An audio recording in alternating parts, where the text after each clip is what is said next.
Ekibuzo ekyange kye nnina kyabakujjongera waliwo abaana ba social media bakujjongera obagamba bigambo anti banjogera ne sitalya ne sitebaka ebyenjogera mba njagala bwekikwatako afunemu kyafuna kasaawo bakitegeera ebisigaddemu tebina kyebiyinza kunkwatako kiri awo sasse muntu saalimpi kati waliwo abaana ba social media nga bazireyo nnyo enjala ne batuuka ne bagamba ne boogera ne ku anti nekinkola kitya saalidde seebase sikoze leero omusana saagulabye ebyo biwulidde emyaka gyonna ate kirungi balwaningira ku bintu byebimu ya in ya out kati omuntu agetinga used kati goza abaana bange bonna balina mobile phones ose babirabye ne bali bulungi basoma balidde n'okulya ngena kukimaka mu kusomero leero abantu basinga beebuuza ne bagamba fiye ye yaddawo fiye twalina okukola mu luzungu bakiyita oba kyanga bogamba soka tuwemu break we strategize music industry eno yakyuka nnyo ebintu bye twakolanga luli engeri gye mwali mutambula ate naye ng'omuntu 10 years back to back yali alina okulinga down akomewo ali strategizing abantu basinga bawulirako nga kigambibwa mbu yali alina okubayo ne concert bwe yagipostinga ate era omuntu ayinza kukola concert nga tali stable so federation yamujja mu rehab ne tulowooza tukomewo mu music naye era abasawo ne batugamba mujja kuba mwangu musooke muleke mujjemu eno system agende mu nsi endala ali organizing mwenyinza okyogera simanyi oba kyogera mu proper otherwise ne bitambula ne bagamba mbu nayagala kudda mu gospel music ekyo kyo kisobokera ddala eyo decision ye naye nga kisobokera ddala kuba balina ebintu bye bali okukola ne Apostle Grace Lubega jukira yakabeeranda so kisoboka but decisions ezisinga twagala ye akole ekintu kyagenda okubanga ye nina ekibuzo kyengenda okubuuza simanyi ngeri kigenda kuyisaamu naye kitambudde nnyo ekyomukyala ayitibwa Faith mbeera gyalimu omuyambi otya gwenga kati Faith ino tubulako bubuzi ne Faith tumuliko ne family ye njogera naye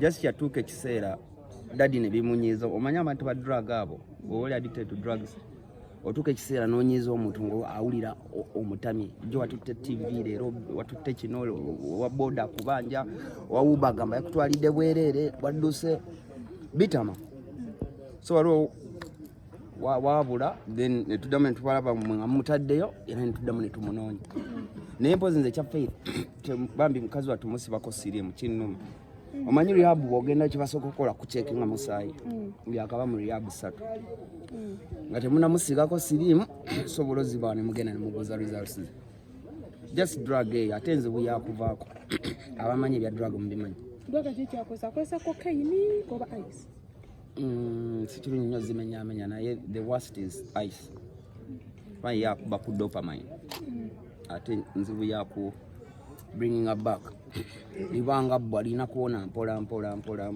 siwa encha ku machavaako ate jukira mu mutwe temuliimu muno okutekamu septrin omutwe ogenda okutraininga step by step day by day so buli omu atwala period ye tekiriiko mu myaka 3 myaka 4 nze n'abantu bemanyi batabani ba pastor bayingi nadi mu rehab emyaka 10 bamuteekayo n'abangajja ne bamuzaayo myaka 10 nga bali mu rotation eyo nekyetaaga nga either abantu bakwagala nnyo oba nga bagumiikiriza nnyo kimenya ate kiri expensive waliwo abantu abasinga okufollowing oba bakwagala ennyo oba bafaani bo bagambye bino ebintu abaana bebagenda bakola ku social media tebirinawo bikussagwenga kati era olaba following yange bwe yawulira mu byenjogera tebikwatagana ni follow me saakubako kadembu come and follow me nina almost 2 million people Facebook nina 500,000 Instagram 500,000 Twitter 500,000 Snapchat sikya accountinga TikTok nayo mpezaayo ndowooza another 500,000 unfollow gende nze mbadde manyi omuntu okufollowinga kyaliwo nze siyinza kufollowinga sina nnyo kyenkwetaagako followinga nina kyenkwetaagako so if I've become a nuisance ng'olaba sitegeera akajjako gwakalina ajjako bujja bwoti buli omu akola ebibyo nsigaleyo buli kijja mu media buli bajja mu media ne wabawo ebintu ebikuvuma buli muntu abuuza ebiseera bye basi kasawumula ddi naye nze singa entalo zange muzeegenderedde nze sibangakawo nenwana lutalo nga byange nga biyamba nze ng'omuntu mba nina kintu in most cases mbaako n'amaanyi emabega nga tebatya ate nga n'ebimuubire bisa amaaso abiri weegati naye ng'oli tajja kusobola kukiyimirira mu nga kankuyambeko nze mumpeeyo olumu lwe nalwana nga lwange. That is a sensitive statement kati. Abantu tebakujudginga ne balowooza nti ebintu ebimu opinion ebatowa yiyo oba wandowooza y'abalala. Nati kati ffe mu bulokole tulina ekintu kye bayita calling. Buli omu Katonda alina kyamuteeka ku nsokola.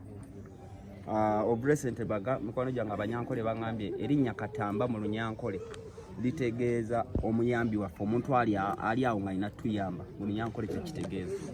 So it made even proper sense. Okay. Waliwo analyst abavuddeyo nga buli omu ayogera bibye. Ne kubaako nati tuli mu season ya pushing ya YouTube channel views and likes. Kyovala nga abasinga sabazeemu. Oza sibiraba? Bonna mbalaba Ntambi, Ray, Penge, byonna mbiraba. Now you know what you want at the end of bro.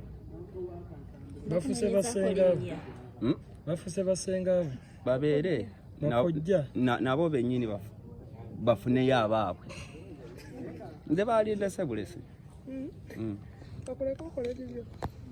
Nkolera abantu mugende munoonyereze empola sitera nnyo kwekolera nze nkolerera abantu. Tugambe tobeera mutume. Do you feel like the world judges you Kati? I used to feel that when nemanya buli omu bamujajinga nawe olina wakujajinga no. So it's not just banjajingira mu public. Ni waliwo family gwejajinga, mukazi ogwajajinga, neighbor ogwajajinga, landlord gwajajinga.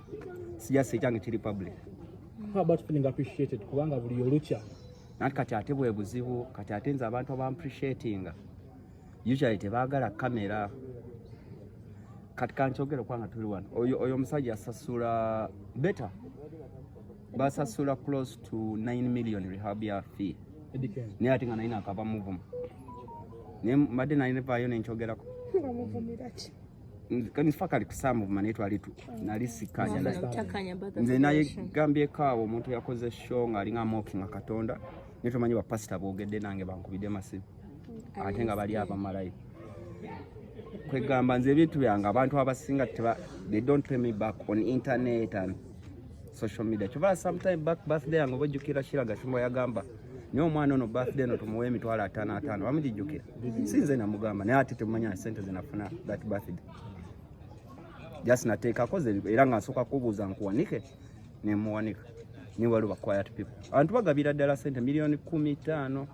Era mwana yagambye mbu nobeerawo kukusabiriza nengamba ate ndi legend waffe Mugabe ono. Nati nze okusabiriza siyinza kugaana kubanga ffenna tulinawo ekiseera tutuuka netusabiriza ziyinza okuba si ssente naye nga tusabiriza. Ate nze okusabiriza okwange temunsanga nga nfukamidde wansi nga ngamba munnyambe. Bwe mba nsabiriza kuba nange nina abagagga bange gwe nkubya ne mugamba bweyinga kigaanye ninakuwaayo miliyoni 3. Era mbasisabye naye ati nagamba saagala okyogereko. Kasi waliwo ekibiina kye wali okoze foundation yo yakomawo. Foundation munange before the cut off funds ebitongole ebyo sente zaali era teziriwo bulungi.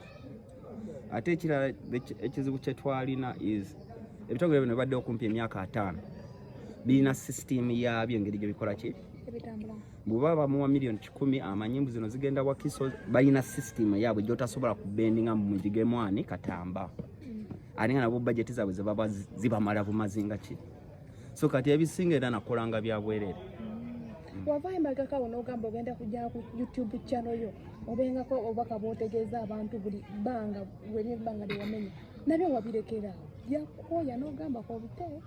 Anedda kasita nalabayo posts nga balowooza ate njagala gikuza jakufuuka kasuku jakufuuka kuki ngaka nsooka embire saa nnyo omuntu kukola saa nnyo kwagala muntu kola kintu alina alowooza njagala kifunamu nnyo naddala nga nkimanyi sigenda kifunamu nkireka. Waliwo ebyama byewayogeddeko era nga byebaleetedde abantu okukuvuma. Nanti ebyo nagambye nayogedde kyawedde ekyo sikiddamu. Waliwo abantu bajja ne bakuvuma ku social media nga bakozesa ku page yennyini obakolera kyo babulookinga omuyita oba omuddamu omuyitako biifu. Munange naye gamba everyone has a view buli omu alina something in their head. Kati ate bw'anaasigala nakyo ayinza okusula obubi. Omuleka n'ayogera n'asanyuka nkavumye n'asulira awo ng'ali musanyufu. Okimanyi waliwo omuntu asanyuka ng'akuvumye nekimuwa essanyu n'alaga ne banne mulaba wenkasase budde omuleka olunaku lwene lutambula nange nkya ku makya nenkera nentambuza olwange okubigambo abantu byabakuvuma byokaddewo makya neweekyawa n'ogamba naye baaba oba bino mbize mbiveemu mbeere mu bulamu bwange nga teri muntu gwendiko amanyi kola ebyange just we nagwiramu eddalo awo nali nfiiringa like bano abantu tebantegeera but we nava mu eyo state ndaba bagikomezaawo emugwa ddalo buli omu nange baagaba mugwa ddalo mu ngeri ye nange eddalu lyange liri awo we navaawo kati nsobola okubanga kati wenzirayo nendaba ebintu nsobola okutegeera mbu yawo bro tewaliiko oba okiraba awo zaali zigasse bro that's a phase in life kyagwa nkyaliwo muli wobeerawo wali olabiddwako ng'olabye nti abantu bakusiimye oba olaba tebakusiimye kati nze ndi muntu mukkiriza mulokola precise ate Bible eŋŋamba never mock God simanyi bakiteeka mu Luganda never mock God tosomooza Katonda seera kiba kinkwatako kera ku makya njogere ŋŋambe si kituufu according to the Bible kiyinza okuba kituufu nga mutuddeawo nga muli enkwacyo yamu naye nze Bible gyensomamu si kituufu. Ekirala we had King of the Mic like okinaddamu nekibira because Trevor again you're hosting buzz again, so should we hope this year again we're going to do King of the Mic over franchise waggalawo yasigala gulibwa oli wajja n'agamba asobola ogigula we do King of the Mic naye nga nze kati awo wemugamba ebintu ebistress nga mumbyewala kuba sina King of the Mic eri awo gye nafunamu ssente mwe mwalaba mbala yavaamu ssente nnyingi naye gye zaalaga ze zatuyamba ate ku tuwa gye twakola eya siriimu eya yunivasite ey'obwereere endala nensasulako babboyi bange nezinewaako abayimbi kati Katonda abakuuma.